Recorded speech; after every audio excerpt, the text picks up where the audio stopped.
Welcome to our channel, where you don't just learn English, you experience powerful stories that change how you think, feel, and grow.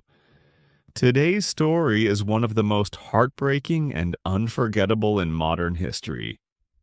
It's not just a novel, it's not just an English reader, it's a mirror to human courage, love, fear, and tragedy.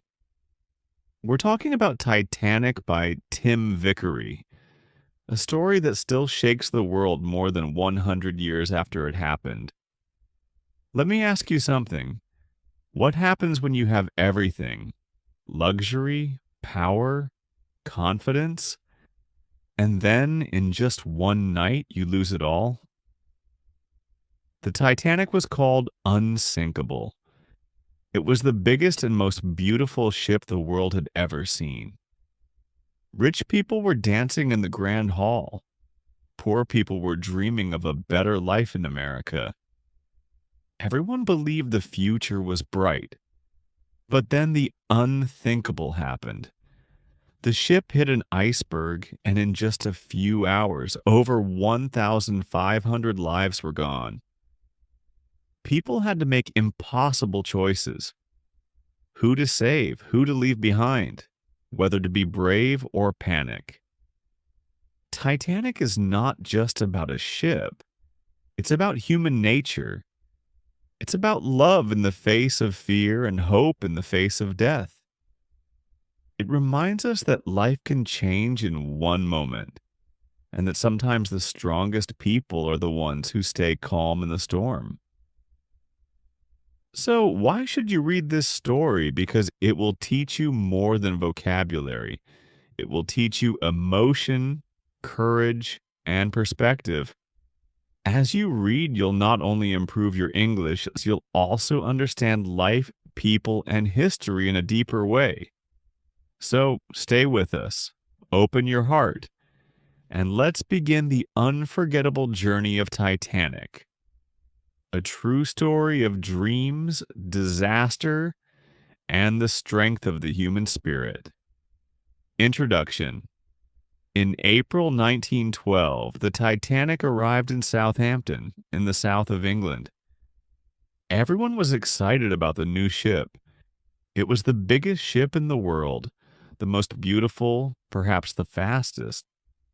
And it was much safer than older ships because it had 16 compartments with emergency doors. The new ship had radio too.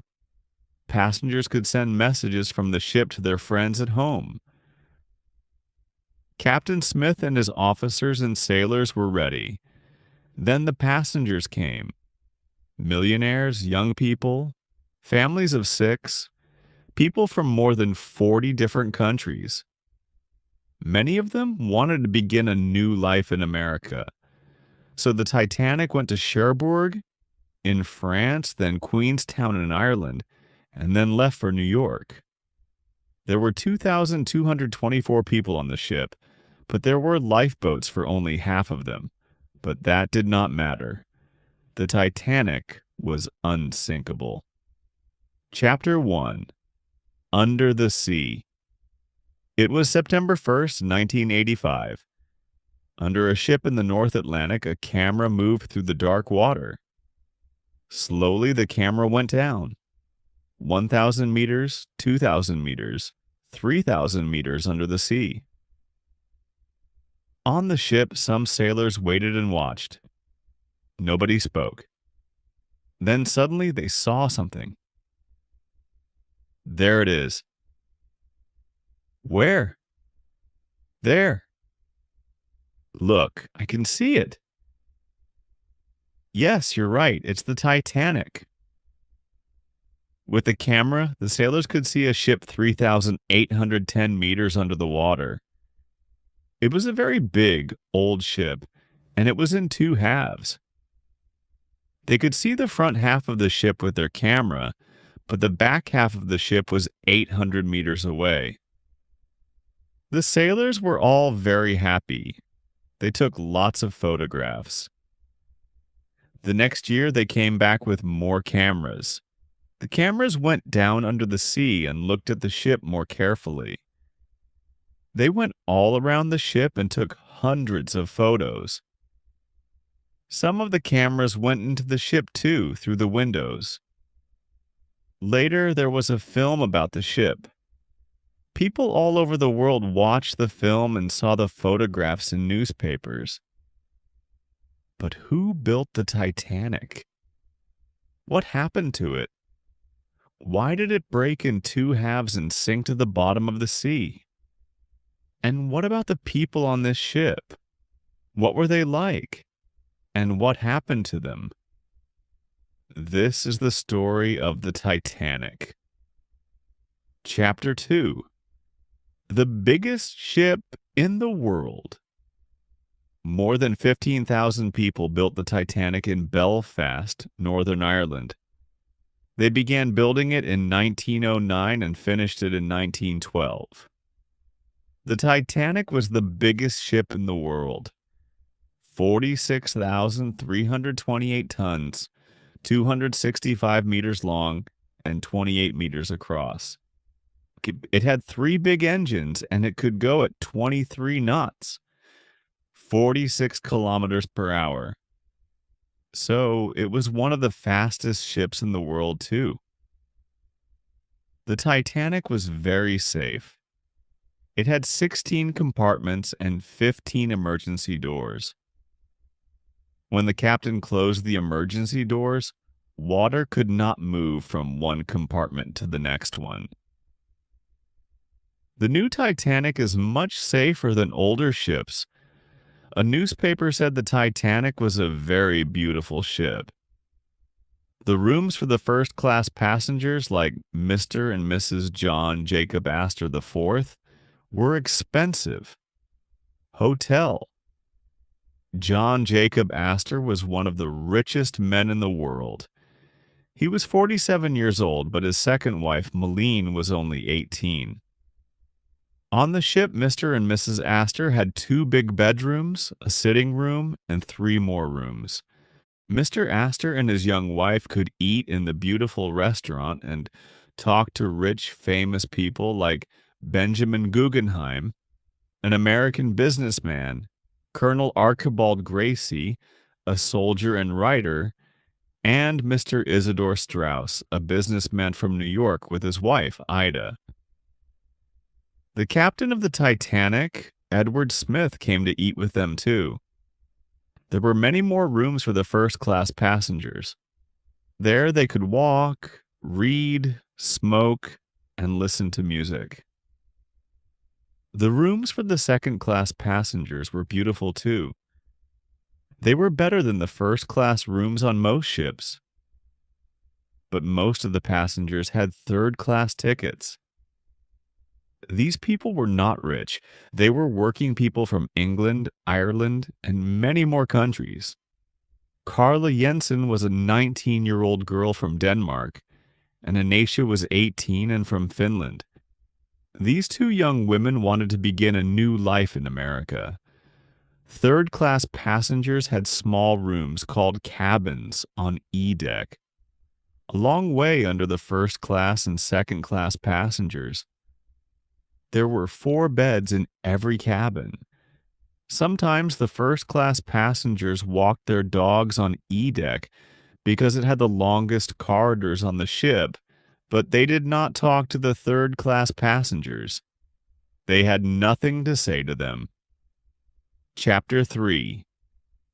A City on the Sea. On the 10th of April 1912, the Titanic left Southampton in the south of England. The ship went to Cherbourg in France and then to Queenstown, near the city of Cork in Ireland. A lot of third-class passengers got on here. Then the Titanic went west, towards New York. On Sunday, the 14th of April, Colonel Gracie got up early. He had breakfast, finished reading a book, and talked to his friends, Mr. and Mrs. Straus.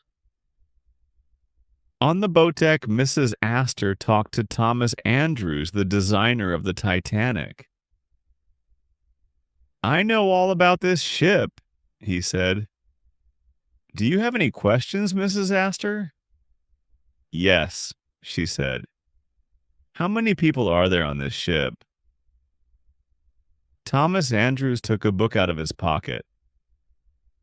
Let me see.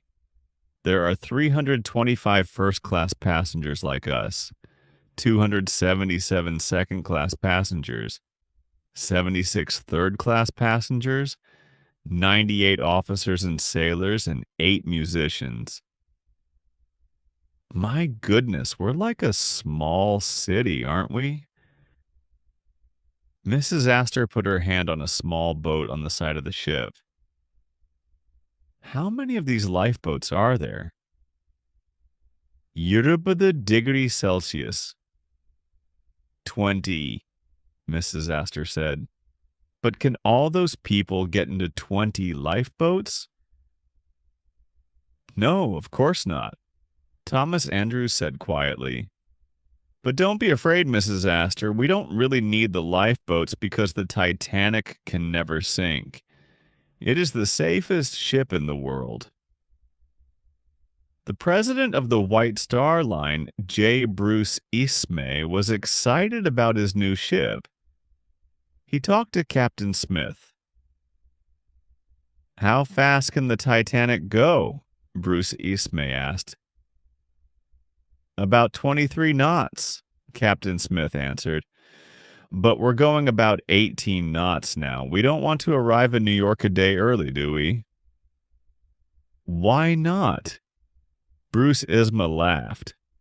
Come on, Captain. Let's get there early. The Titanic is going to be famous. Down on E-deck, the third-class passengers talked about America in many languages. Carla Jensen was Danish, but there were 2 English girls and a Swedish girl in her cabin. Carla's brother Sven and her father's brother Niels were on the Titanic too. In Anata's cabin, there were 2 young Finnish women and some children. Vina Dean was the youngest passenger on the Titanic. She was a baby, only 9 weeks old. Sidney Goodwin was 2 years old. He had a big family. Mother and father, 2 sisters, and 3 brothers were all in the same cabin. Many passengers sent radio messages. In 1912, radio was very new. The 2 radio operators, Jack Phillips and Harold Bride, had a lot of work. In 3 days, they sent 250 messages, and more messages from New York came in, from Southampton, and from ships. A lot of the radio messages from ships talked about ice. Be careful, there are a lot of icebergs in the North Atlantic, the messages Jack Phillips said. But Captain Smith was not very worried. He only showed one of these messages to his officers. The Titanic did not go slower because of the ice. It went on across the Atlantic at more than 20 knots. The passengers walked around the ship. They laughed and talked and ate in the restaurants. Everyone was happy and excited. The lights were on and the music played. Mrs. Disaster was right. The Titanic was like a small city, far away on a big, cold sea. Chapter 4, Iceberg. On the night of the 14th of April, the weather was good and there were lots of stars in the night sky. The sea was quiet, but it was very cold. High up in the ship, 2 sailors, Frederick Fleet and Reginald Lee, looked out at the black sea and sky. The 2 men were very cold. At 11:40 p.m., Fleet saw something in front of the ship. It was very big and white, and it was not far away. Iceberg! Iceberg! He said on the telephone. There's an iceberg in front of the ship. Thank you, First Officer Murdoch answered. Turn left quickly, he told Robert Hitchens, the sailor next to him. But big ships turn much more slowly than smaller ones, and the Titanic was the biggest ship in the world. For 37 long seconds, nothing happened. The Titanic went towards the iceberg, 1,000,000 tons of ice at 40 kilometers per hour. Then, very slowly, the ship began to turn left. Fleet and Lee watched, their mouths open. The iceberg came nearer and nearer. They heard the noise when it hit the right side of the ship. They could see ice down on the deck. Then the iceberg went behind the ship, away into the black night. First Officer Murdoch's face was white. "Stop the engines quickly," he said. The engines stopped, and the Titanic moved slower and slower. Then it stopped. Many passengers were asleep and did not hear anything. But Colonel Gracie did. He looked at his watch. It was 11:45 p.m. He opened his cabin door and looked out. It was very quiet. "Why can't I hear the engines?" he thought. He put on a warm coat and went out onto the deck. Some passengers saw the ice on the deck and laughed. "Let's put it in our drinks," they said. They played with the ice for a few minutes and then went in out of the cold. But down in the third-class cabins at the front of the ship, the iceberg made much more noise when it hit the ship. Water came into Daniel Buckley's cabin. He got up and opened his door. There were a lot of people in the corridor. "What's happening?" they asked. "What's wrong?" The 4 girls in Carla Jensen's cabin woke up, but then they went back to sleep. Carla was in bed in her nightdress when Niels Jensen opened the door at 12:30 a.m.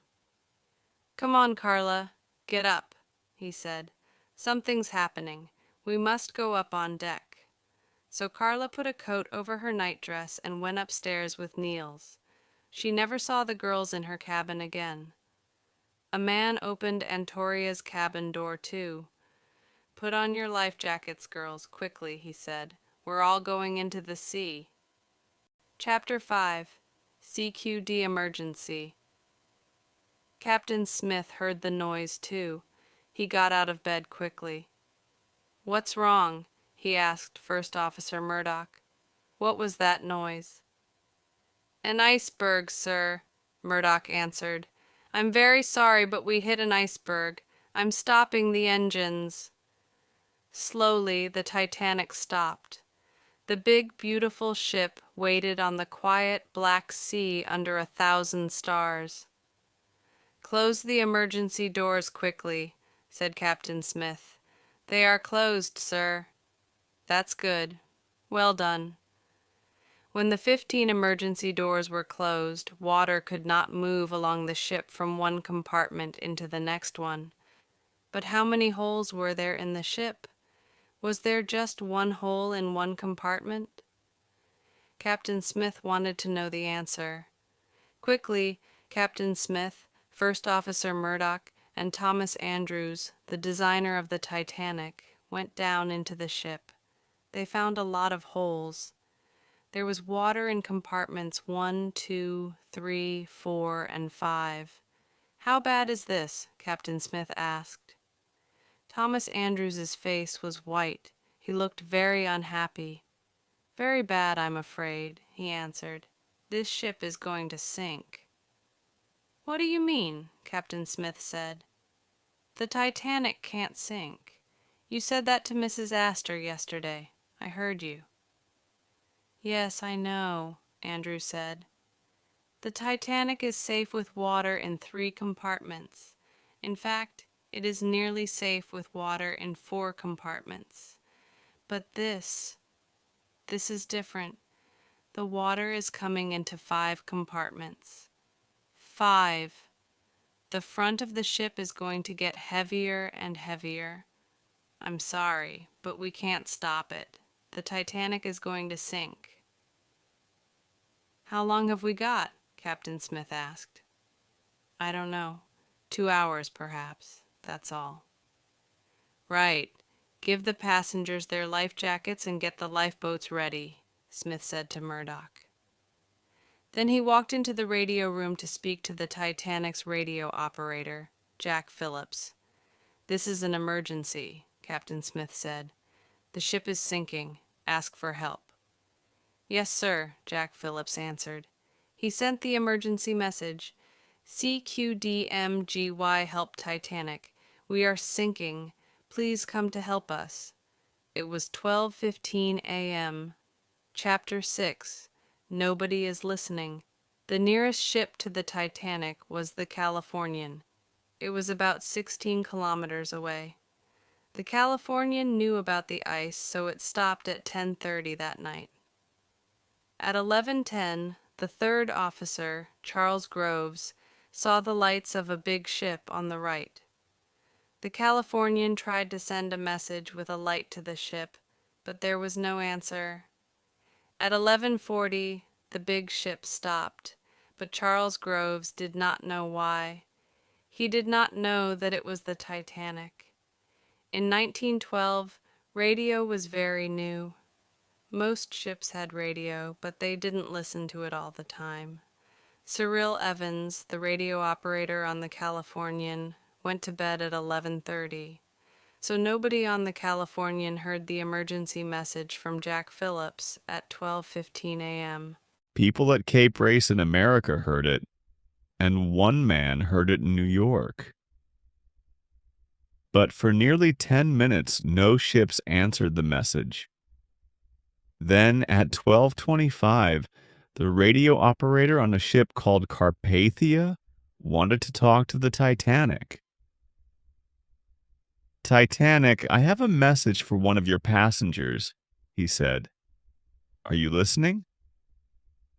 "Come at once," Jack Phillips answered. "This is an emergency. We need help. We are sinking." "Shall I tell the captain?" the Carpathia's radio operator asked. "Yes, please."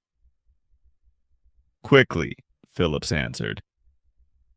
So at 12:35, the Carpathia began to go towards the Titanic, but the Carpathia was 92 kilometers away. From the Titanic, Captain Smith could see the Californian, but he did not know its name, and he could not talk to it on the radio. Jack Phillips tried to call it with the letters CQD and SOS, but nothing happened. Captain Smith tried to send a message with a light, but it did not answer. "It's no good," Mamoni said. "Send up the rockets." At 12:45, the first rocket went up into the night sky. It made white lights high over the Titanic. Every 10 minutes after that, a new rocket went up. On the Californian, Second Officer Stone saw the rockets. "That's interesting," he said. He told his captain, Captain Lord. But Captain Lord was tired, so he went to bed. Stone watched the rockets for over an hour, but he did not understand them, so he did nothing. Chapter 7. Into the Lifeboats. The Titanic had 20 lifeboats. These boats could carry 1,178 people, but there were 2,224 people on the ship. So, for nearly half of the people on the ship, there was no lifeboat.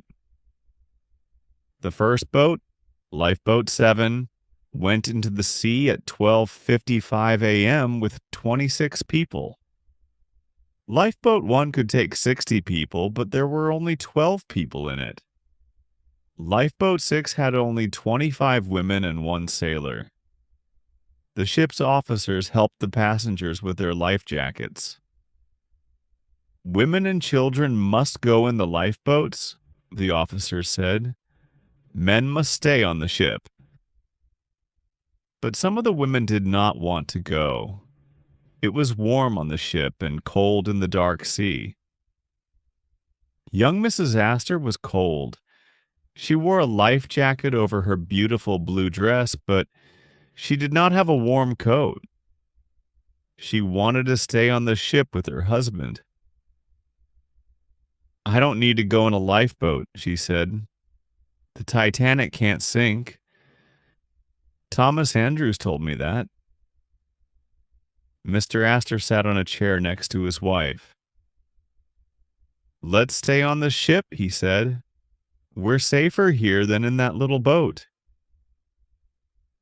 For half an hour, Mrs. Astor sat with her husband. They watched women and children get into the lifeboats.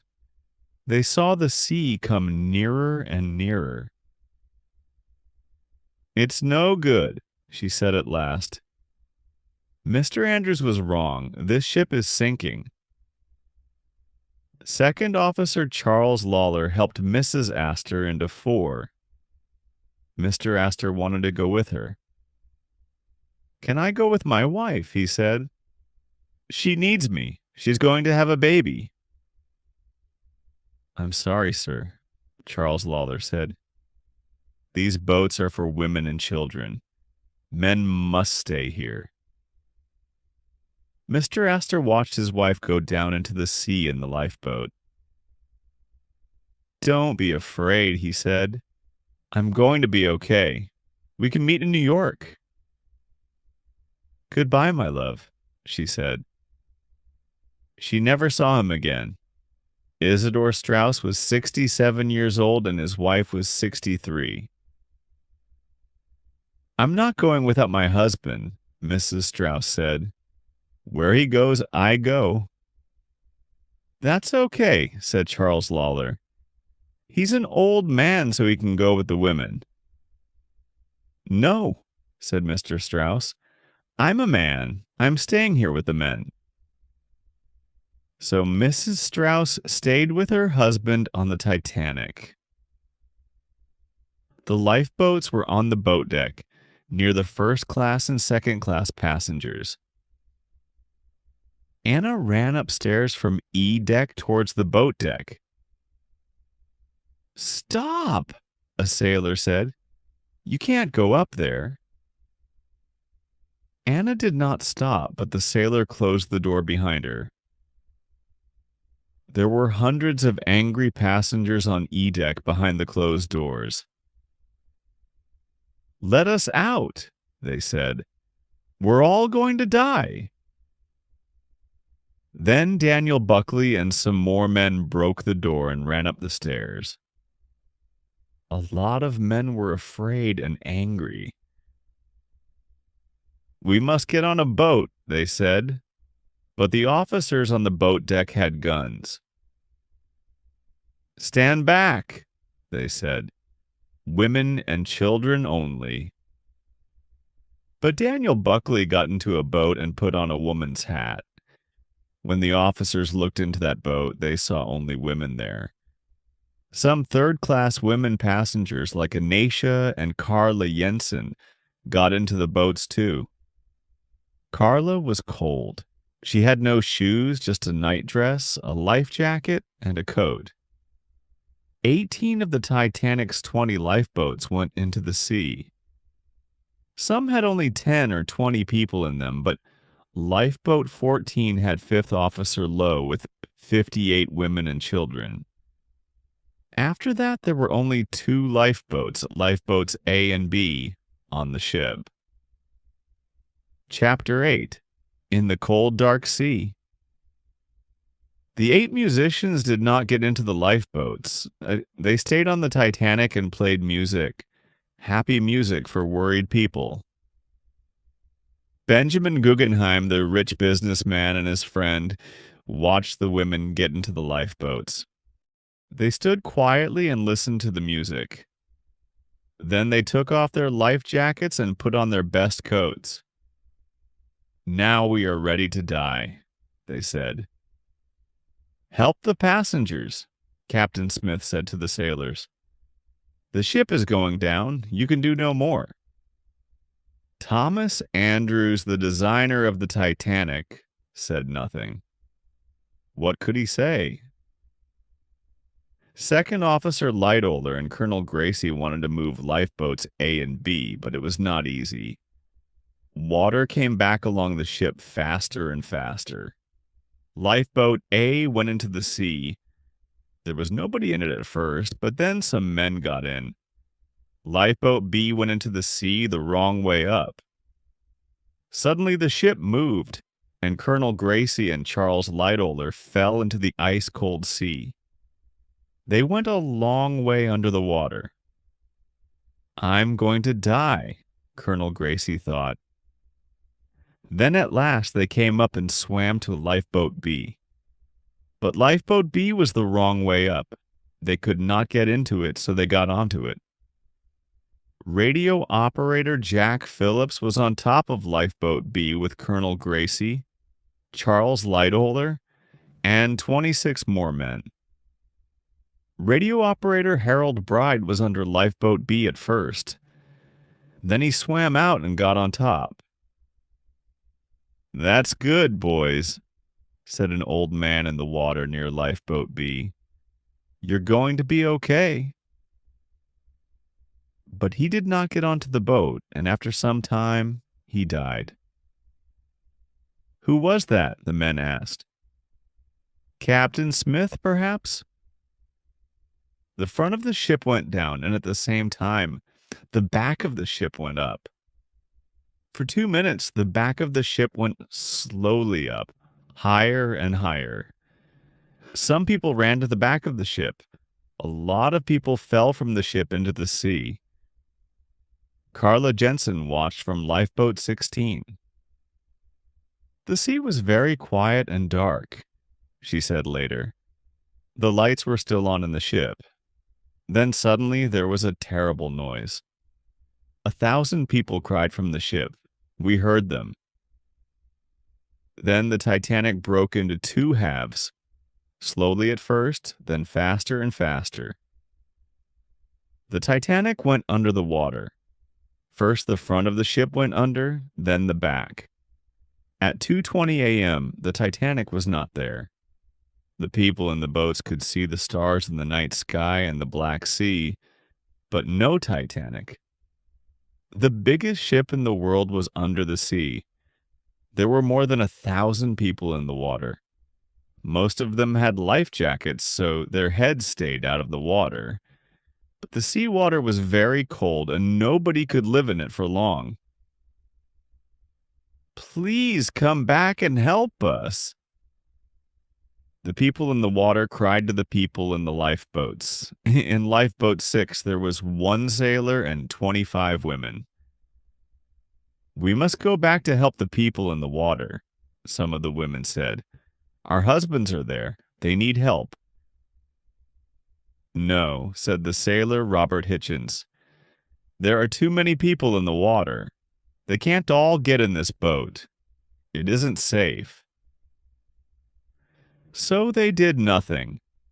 Lifeboat 1 had only 12 people in it, but they did not take 1 man or woman out of the sea.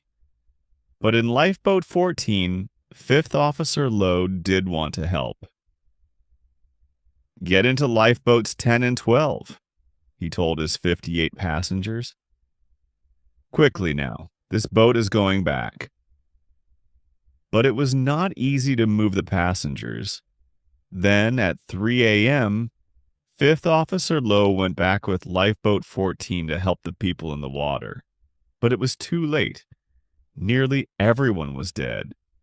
Harold Lowe took only 4 people alive out of the sea. They saw 1 man on a door in the water. He looked cold and white and dead. But after a few minutes, he opened his eyes and began to talk. In Japanese. Later, he helped to row the boat like a sailor. What a good man, Harold Lowe said. All night, people sat in the lifeboats and waited for morning. When the sun came up, they looked at the cold, quiet sea. They could see icebergs everywhere, and in the water near the icebergs, they saw hundreds of cold, white bodies. The bodies of dead passengers and sailors. Chapter 9. The Carpathia and the Californian. The Carpathia heard the message from the Titanic at 12:25 a.m. It came very quickly, mind, at 15 knots, 31 kilometers per hour, towards the Titanic. At 2:35, Captain Rostron, the captain of the Carpathia, saw a green light over the sea. At 2:45, his sailors saw an iceberg, then more icebergs. "We're going very fast, sir. It isn't safe," a sailor said. "Don't stop," said Captain Rostron. "We must get there quickly. The Titanic is sinking." There were no more radio messages from the Titanic. At 4 a.m., the Carpathia stopped and sent some rockets into the air. "Here we are," the captain said. "But where is the Titanic?" The sun came up. There was no Titanic. They saw more than 20 icebergs, and some big, some small, and one small lifeboat 400 meters away. There was a sailor in it, some women, and a baby. "Where is the Titanic?" Captain Rostron asked. "It went down, sir," answered the sailor, "an hour and a half ago." On the Californian, Chief Officer Stewart saw the Carpathia. "There's that ship," he said to Captain Lord. "It's firing rockets again." "It doesn't matter," said Captain Lord. "It's not important." But at 5:40 a.m., Evans, the radio operator on the Californian, got out of bed. "Speak to that ship, Evans, please," Stewart said. "Why are they firing rockets?" 2 minutes later, Evans answered. "That ship is the Carpathia, sir. There are lifeboats in the sea, and the Carpathia is helping them.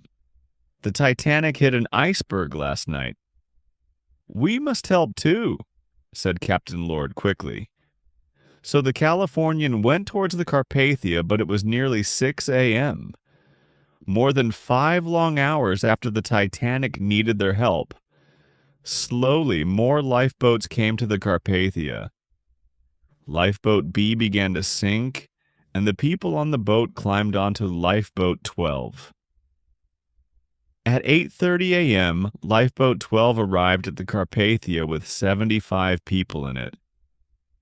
There was a lot of water in the boat, and all the passengers were tired and cold. It was the last of the lifeboats from the Titanic. Second Officer Lawler helped people onto the ship, and then he got out of the lifeboat and onto the ship too. He was the last person from the Titanic to come onto the Carpathia. The sailors from the Carpathia helped the passengers onto their ship. They had warm coats and hot drinks for them, but the passengers wanted to know about their families and friends. "Is my husband here?" they asked. "Is my wife here? Where are my children?" 4 days later, the Carpathia arrived in New York with 711 people from the Titanic. But back in the cold North Atlantic, 1,513 people were dead. An important man, Senator Smith, began to ask questions. What went wrong? He wanted to know. Why did the Titanic sink? Why did all these people die? Captain Smith and First Officer Murdoch were dead, and the designer Thomas Andrews was dead too. But the president of the White Star Line, Bruce Ismay, was on the Carpathia, so Senator Smith talked to him. "Did you know about the icebergs?" Senator Smith asked. "Well, Captain Smith knew about them." "Yes," Bruce Ismay answered. "Then why didn't the Titanic go slower?" Senator Smith asked. "Did you talk to Captain Smith about that?" "Me? No, of course not," Bruce Ismay answered. "He was the captain. I was only a passenger." "A passenger?" "Yes, but you were the president of the White Star Line too," Senator Smith said angrily. "The Titanic was your ship, and 1,500 people died because the Titanic hit an iceberg." Can you answer this question then? Why did you only have 20 lifeboats? Bruce Ismay looked unhappy. Because the Titanic could not sink. Thomas Andrews told me that. He was the designer. He knew about ships. And remember, it had 16 compartments and 15 emergency doors. We don't need a lot of lifeboats. It's the safest ship in the world, Andrews said, and I listened to him. I see, Senator Smith said angrily. So you did nothing wrong. Captain Smith was wrong about the icebergs, and Thomas Andrews was wrong about the lifeboats. But you, the president of the White Star Line? I was only a passenger, Bruce Ismay said. Chapter 10. Life After the Titanic. The American ship Mackay Bennett found hundreds of dead bodies in the sea. One of the bodies was John Jacob Astor. He was buried in New York in May 1912. In August 1912, Mrs. Astor had a baby son. She called him John Jacob Astor, the same name as his father. Mrs. Astor died in 1953. The Mackay Bennett also found Mr. Strauss, and he was buried in New York too. But they did not find his wife. Many of the bodies on the Mackay Bennett had no names. One of the bodies was a baby, 2 years old. Nobody knew his name then, so they called him the Unknown Child. Today we know that he was Sidney Goodwin. His mother and father, 3 brothers, and 2 sisters all died in the sea too. Little Sidney, like many of the Titanic passengers, was buried in Halifax, Nova Scotia, in Canada. But Milvina Dean, the youngest passenger on the Titanic, did not die. She left the Titanic in Lifeboat 10 with her mother and brother. Later, they returned to England on another White Star ship, the Adriatic. All the women passengers on the Adriatic wanted to hold her in their arms. In the end, one of the officers said, "No passenger can hold Milvina for more than 10 minutes." Colonel Archibald Gracie wrote a book about the Titanic, but he never really got well after his time in the sea. He died in December 1912, and his last words were, "We must get them all in the boats." It was not easy for Antonia in America. She did not know any people there, and she could not speak English. A hospital doctor in New York wrote her name on her arm and put her on a train to her brother in Ohio. But Anna was a beautiful, friendly young woman. She met her husband in Ohio, and they had 7 children. She died in 1982, aged 89. Carla Jensen went back to Denmark. She met her husband, and they had 3 children. She died on the 14th of March, 1980, and she was buried in her old nightdress from the Titanic. Daniel Buckley went to France in 1914 to be a soldier. He died in 1918. Jack Phillips died from cold in the lifeboat. His friend Harold Bride, the second radio operator, went home to Scotland. He met his wife there, and they had 3 children. He died in 1956, age 66. 5th Officer Harold Lowe died in May 1944 in Wales. 2nd Officer Charles Lightler had an exciting life. After the Titanic, he worked on a White Star ship called the Oceanic. But in 1914, the Oceanic sank too. Then he worked on a ship called the Falcon, but the Falcon also sank. In 1940, at the age of 66, he went with his son Roger in his small boat called Sundowner to Dunkirk in France. Sundowner was not much bigger than one of the Titanic's lifeboats, but it carried 130 soldiers home across the sea to England. Charles Lightoller died in 1952 in London, age 78. Chapter 11. Finding the Titanic. There are many stories about the Titanic. A man called Walter Lord talked to hundreds of passengers and sailors, and in 1956 he wrote about them in his book, A Night to Remember. In 1957, there was a film of the book called A Night to Remember.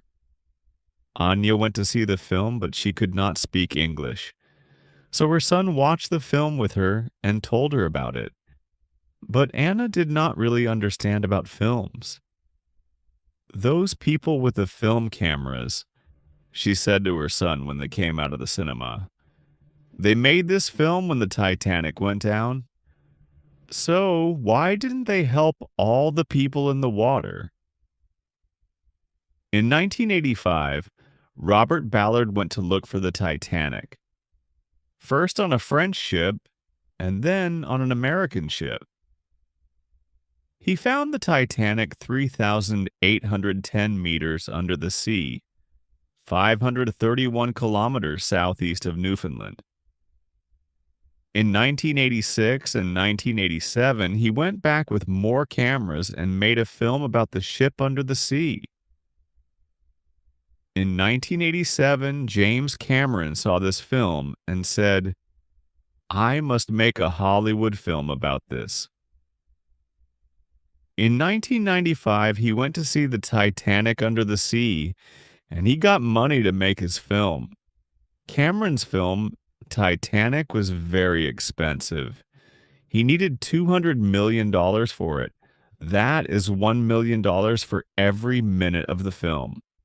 In the film, Kate Winslet, a rich girl, meets Leonardo DiCaprio, a poor boy.